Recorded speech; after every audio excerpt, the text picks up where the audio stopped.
সমুদ্রের দিকে তারা কাঠের নৌকা নিয়ে সমুদ্র পাড়ি দিচ্ছে, ওখানে ডুবে মারা যাচ্ছে। খুব কম পরিবার পাবেন যে পরিবারের কেউ না কেউ নিহত হয়নি। তাদের জনগোষ্ঠীর ভেতর থেকে মিয়ানমারের বড় বড় রাজনৈতিক নেতা তৈরি হয়েছে, মন্ত্রী এমপি ছিল পরপর 3টি পার্লামেন্টে, এবং জেনারেল অং সানের সাথে নিহত হয়েছে তাদেরই কোনো কোনো নেতা। মিয়ানমার পার্লামেন্টে তাদের ভেতর থেকে নারীরা এমপি নির্বাচিত হয়েছে।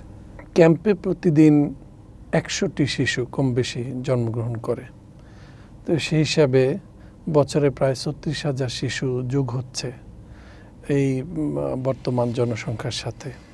আমরা এটাকে 12 লক্ষ বলি, 13 লক্ষ বলি, আসলে যাই সংখ্যা বলি না কেন সংখ্যা তো বাড়ছেই প্রতিদিন। তো এই এত বড় অংশ যারা জন্ম থেকেই শরণার্থী শিবিরে বড় হচ্ছে, তাদের তো আসলে শৈশব বলতে কিছু নাই, এবং তারা কোনো স্বপ্ন নিয়ে বাড়তে পারে না। মানুষ বাঁচে আশা নিয়ে আসলে। এই জায়গায় এটা কি ভবিষ্যতে কোনো ঝুঁকি তৈরি করবে বলে আপনি মনে করেন? যে একটা ফ্রাস্ট্রেটেড জনগোষ্ঠী তৈরি হবে, তারা যে কোনো মানে ঘটনার সাথে যে কোনো সিন ক্রিয়েট করা বা যে কোনো কিছুই তারা তৈরি করতে পারে, সেটা বাংলাদেশের নিরাপত্তার জন্য কোনো ঝুঁকি তৈরি করবে কিনা?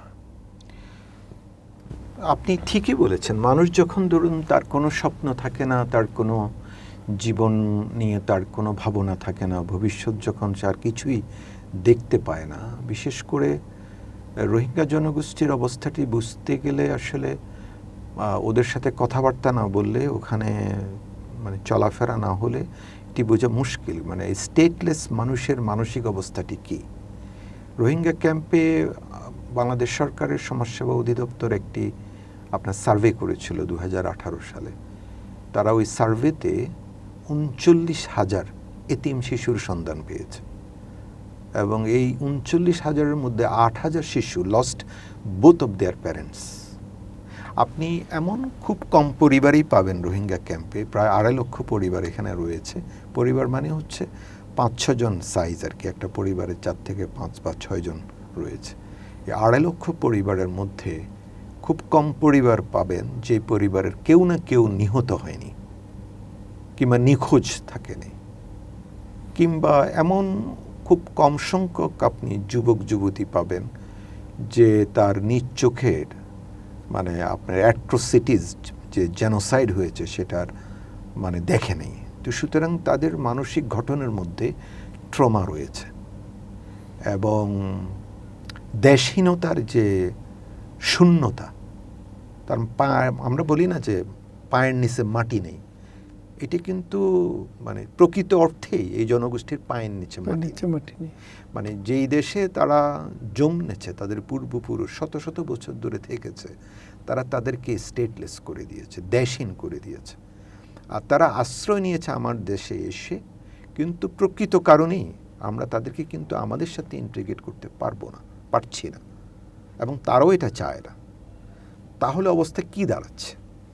যে শিশুর কথা আপনি বলেন, যে যুবকের কথা সবাই বলছে, যে যুবতীর কথা বলছে, এটি তো অবশ্যই একটি শঙ্কার বিষয় যে এই মানুষগুলোকে যদি কোনো স্বপ্ন দেখানো না হয়, যদি তাদের দেশে, তাদের যে একটি দেশ আছে, তাদের যে একটি জনপদ আছে এবং খুবই ঐতিহ্যবাহী জনপদ আছে, তাদের জনগোষ্ঠীর ভেতর থেকে মিয়ানমারের বড় বড় রাজনৈতিক নেতা তৈরি হয়েছে, মন্ত্রী এমপি ছিল পরপর 3টি পার্লামেন্টে, এবং জেনারেল অং সানের সাথে নিহত হয়েছে তাদেরই কোনো কোনো নেতা, এবং মিয়ানমার পার্লামেন্টে তাদের ভেতর থেকে নারীরা এমপি নির্বাচিত হয়েছে, যেখানে আজকে তাদের লিটারেসি রেট পুরুষদের মধ্যে লেস দেন 10%, নারীদের মধ্যে লেস দেন 3%।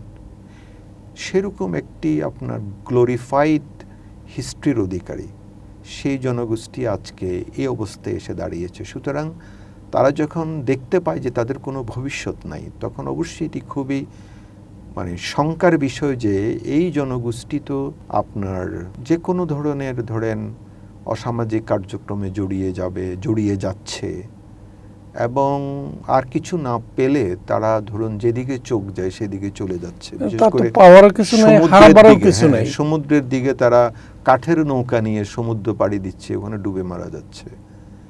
তো আপনি যেটি শঙ্কা এটা খুবই বাস্তবসম্মত, এবং সেই জন্যে বাংলাদেশ সরকার তাদেরকে লেখাপড়া করানোর জন্য মিয়ানমার কারিকুলাম ওখানে আপনার অনুমতি দিয়েছে। এখন 12 গ্রেড পর্যন্ত মিয়ানমার কারিকুলামে পড়ানো হচ্ছে, এবং মিয়ানমার কারিকুলাম এই জন্যই পড়ানো হচ্ছে যে তাদেরকে বুঝতে দেয়া যে তোমরা মিয়ানমারের নাগরিক, এবং সকালবেলা তাদের লার্নিং সেন্টারগুলোতে, আমরা এগুলি স্কুল বলি না, লার্নিং সেন্টার বলি, ছোট ছোট কক্ষ, তো সেইখানে তারা মিয়ানমারের জাতীয় সঙ্গীত গেয়ে তাদের লেখাপড়া শুরু করে।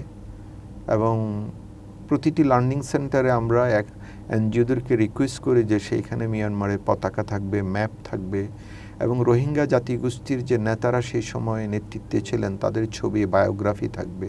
দুর্ভাগ্যজনকভাবে মিয়ানমার কারিকুলামের মধ্যে, ইভেন সোশ্যাল সায়েন্সের মধ্যে, হিস্ট্রির মধ্যে রোহিঙ্গা শব্দটি নেই, এবং রোহিঙ্গাদের ব্যাপারে কোনো বক্তব্য নেই।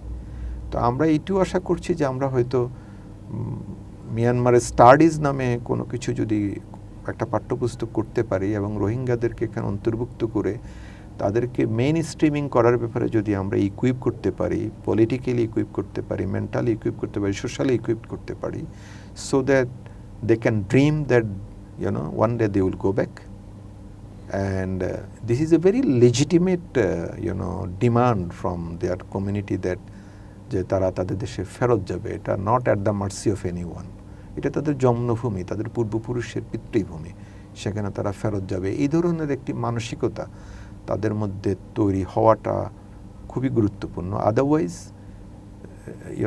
যে কোনো ভেস্টেড কোয়ার্টার এই হতাশ জনগোষ্ঠীকে তাদের নিজস্ব স্বার্থে ব্যবহার করতে পারে, এটা শঙ্কা অবশ্যই আছে।